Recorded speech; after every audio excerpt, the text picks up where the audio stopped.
अस्सलाम वालेकुम नाजरीन, आप देख रहे हैं AR खान टीवी और मैं आपका मेज़बान आमिर रज़ा खान।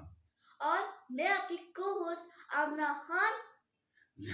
जी बिल्कुल आमना खान, लेकिन आप आज प्रोग्राम तो हम काफ़ी दिनों के बाद कर रहे हैं। हाँ, ये बताओ कि ये आपके हाथ में क्या है? ये सफेद झंडा है जो आज डॉक्टर्स डे मनाया जा रहा है। जो डॉक्टर्स अपने घर जाने के बजाय अस्पतालों में उन मरीजों का इलाज कर रहे हैं जो कोरोना में मुब्तला है। हाँ, ये बात ठीक है और ये मैंने जानबूझ के आपसे सवाल किया था कि आपको झंडा तो आपने हाथ में पकड़ लिया, मालूमात भी हैं इस बारे में कि नहीं है और हमारे हेड्स ऑफ हैं और मैं सैल्यूट करता हूँ उन सब डॉक्टर्स को, पैरामेडिकल स्टाफ को, नर्सेज को जो फ्रंट लाइन पर हॉस्पिटल्स में मौजूद हैं और बहुत सारे दूसरे लोग भी इसी तरह से उनको सलाम पेश कर रहे हैं। लेकिन आज एक अफसोसनाक वाक़या भी हुआ कि मैं हॉस्पिटल में एक बुजुर्ग के साथ जो सलूक हुआ था उसकी वीडियो भी मंजर आम पर आई। कराई ये और ये बहुत ही मतलब वो एक टाइप का कि डॉक्टर्स को ख्याल ही नहीं रहा। रात के वक्त नर्सेज भी कह रही थी कि हम क्यों जाए उधर। एक बुजुर्ग आदमी जो शायद 75 ईयर्स का था, 70 ईयर्स का था। 70 ईयर्स का था। और मुझे ना वो उसने साइड पे कुछ कोई टब सा पड़ा हुआ था और उसमें खून टाइप का था। आई डोंट वो नो। साहब मतलब वो हमें वीडियोस जो है वो हम दिखा भी नहीं सकते, इतनी खराब वीडियो है। और भी आपके पास सामना कोई खबर है तो वो बताओ, नई को ताज़ा वो तरीन खबर। वो है जी कि वो वजीर आला उस्मान बुज़दार ने 8 से 8 तक पाबंदी लगा दी। 8 से 8 तक किस चीज़ की पाबंदी लगी? दुकानें सुबह 8 से खुलेंगी और फिर रात 8 बजे बंद होगी। इनको तब ये फैसला करना चाहिए था जब ये कोरोना लाहौर में आया था। अब तो 3 हलाकतें भी हो गई हैं, अब इनको क्या चाहिए था हमारे से। और आज वजीर आजम ने कहा है कि गरीब तबका जो है उसके लिए हम नहीं लगा रहे कर्फ्यू।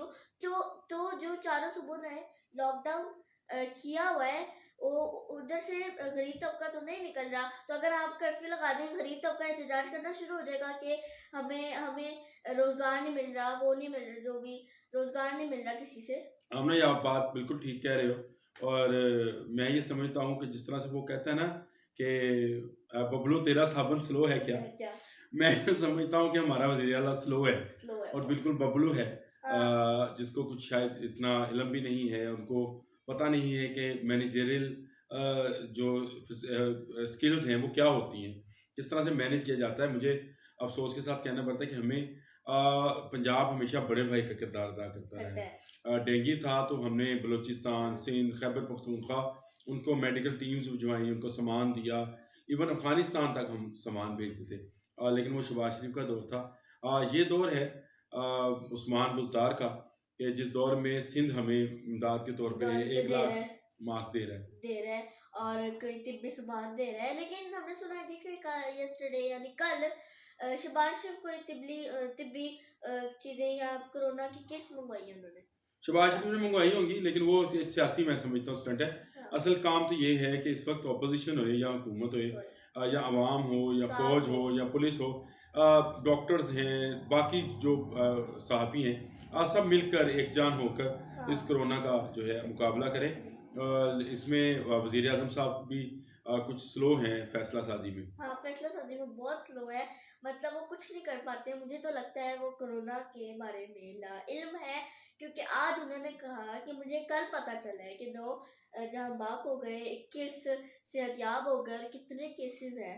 उनको पाकिस्तान में कोरोना का तो बिल्कुल ही नहीं पता, वो ला इल्म बिल्कुल है। मुझे लगता है कि वो लाइलम तो नहीं होंगे, वज़ीर आज़म पाकिस्तान हैं और इस वक्त तो दिलो जान के साथ हम उनके साथ हैं। वज़ीर आज़म पाकिस्तान, आप बोल्ड फैसले लीजिए। यहाँ पर लोग बहुत डोनेशन देने वाले हैं, किसी गरीब को भूखा नहीं रहने देंगे।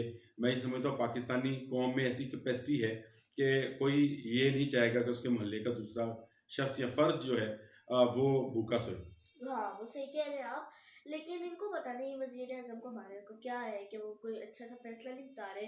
वो बस ये कह रहे हैं कि कोई नौजवान की टीम बनाएंगे जो गरीब जो तबका है उनके पास राशन लेकर जाएंगे। अच्छा, ये मैं तुम्हें बताऊं कि वज़ीर आला पंजाब जो हैं उस्मान बुज़दार ने कहा कि 3 जनवरी को उनको पता चल गया था शायद कि ये आएगा कोरोना आ रहा है। आएगा। हालांकि 11 जनवरी को चीन से ये खबर आउट हुई थी, उससे पहले उनको पता था, लेकिन उन्होंने किसी की ट्रेनिंग नहीं कराई, ना पैरामेडिकल स्टाफ की, जो वो अभी आप बुरे शख्स के कह रहे थे कि उनकी डेथ हुई, तो हाँ, ना डॉक्टर्स पहुंचे उनके पास, नर्सिस ना नर्सेज पैरामेडिकल ना स्टाफ। पैरामेडिकल उसकी स्टाफ। वजह यह है कि उनके पास ट्रेनिंग का फुकदान है। अगर उनके पास ट्रेनिंग होती, हाँ, उनको कराई जाती है, 1 माह का कोर्स ही करा दिया जाता, तो मेरा ख्याल है इतना डरने की बात नहीं थी। जितना डर के वो किसी मरीज के पास भी नहीं गए। गए जो क्वारंटीन सेंटर्स हैं वहाँ पे सियासी लोग बहुत विजिट कर रहे हैं। आज भी गवर्नर गए थे गए थे। जेसीयू की हाँ, क्वारंटीन को देखने के लिए, बड़ी तारीफ की उन्होंने, वीसी भी मौजूद थे। लेकिन इससे ज़्यादा बेहतर ये था कि लोगों को, स्टाफ को हम ट्रेन करते। और अगर वज़ीर आला को पता था अच्छा कि छोड़ दो सियासत को अब। वो गाना वो जो है उसका जवाद अली का तो 2 बोल हम गाते हैं। इससे पहले आप नाज़रीन सब्सक्राइब कर लीजिए इस चैनल को और लाइक और बेल आइकन और घंटी भी। घंटी, लेकिन हम गाना गाएंगे। अच्छा, चलिए शुरू करें। मुझे नहीं याद जवाद का गाना कहाँ से शुरू था। तुम मसीहा हो इस कौम के, हमें तुमसे प्यार है, हमें तुमसे प्यार है, हमें तुमसे प्यार है। और मेगा जी का भी पैगाम आया मुझे लगता है। मेघा जी का भी पैगाम आया था। बिल्कुल आया जी, मेघा जी का भी पैगाम है। और इस बिल्कुल जब ये ख़त्म करते हैं तो फिर उनकी भी जो क्लिप है, क्योंकि अब आमना ने जिक्र कर दिया, तो वो क्लिप भी मैं साथ लगा दूंगा ताकि सनद रहे कि आमना खान ने जो कहा था वो ठीक है। आमना, अगले प्रोग्राम तक के लिए हम इनसे अल्लाह हाफिज़ करते हैं। अल्लाह हाफिज़, और सब्सक्राइब करना ना भूलिए। और घंटी दोबारा भूल गए, आपको तो पता नहीं क्या है, भूलने की तो बिल्कुल आदत है आपको तो। चले घंटी भी दबा दें। अस्सलाम वालेकुम, मैं हूँ मेघा। कोरोना वायरस की इस जंग में जो लोग फ्रंट लाइन पे काम कर रहे हैं, आज पूरी कौम उनको मिलकर खराज तहसीन पेश कर रही है और सफ़ेद झंडा लहराकर उनको सल्यूट पेश कर रही है। None other than our paramedical staff, जिनमें डॉक्टर्स, नर्सिस और उनके दीगर अमला शामिल है।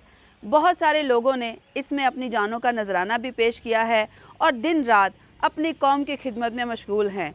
ऐसे लोग जिनकी वजह से कौमों की बका ज़िंदा रहती है, अल्लाह पाक इनको सदा सलामत रखें। पाकिस्तान जिंदाबाद।